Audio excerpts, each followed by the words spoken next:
Dulu aku lawan suami, sekarang aku sakit dan dia kahwin lain. Aku dulu ego. Aku selalu fikir, kalau suami boleh hidup tanpa aku pun boleh hidup tanpa dia. Aku suka meninggikan suara, aku suka menang bila bergaduh, aku suka tunjuk aku tak perlukan dia. Aku boleh cari duit sendiri, aku tak harap kau pun. Setiap kali dia cakap baik-baik, aku lawan.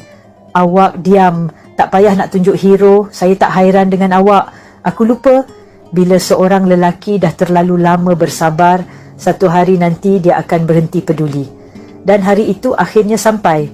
Malam tu, kami bergaduh lagi. Aku tak ingat sebab apa, tapi seperti biasa, aku menang. Tapi kali ni, dia tak marah. Dia tak jawab. Dia cuma pandang aku lama. Ain, kalau satu hari nanti aku tak ada, kau tetap bahagia kan? Aku gelak sinis.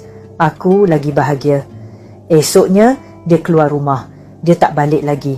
Minggu pertama, aku fikir dia merajuk.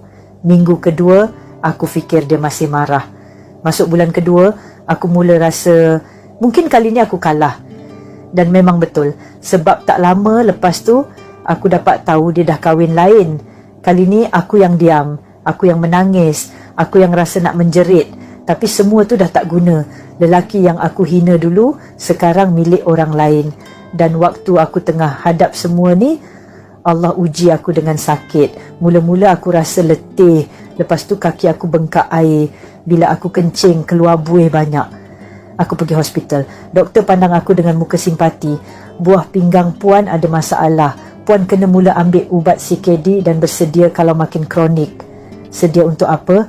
Untuk mati. Aku menangis dalam bilik hospital. Aku fikir balik. Dulu aku ada suami yang sabar, yang jaga aku, yang cuba faham aku. Tapi aku terlalu ego.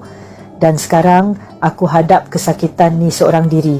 Dulu aku fikir aku kuat. Aku fikir aku tak perlukan lelaki. Aku fikir aku boleh menang. Tapi hakikatnya aku kalah. Aku kalah dengan ego aku sendiri.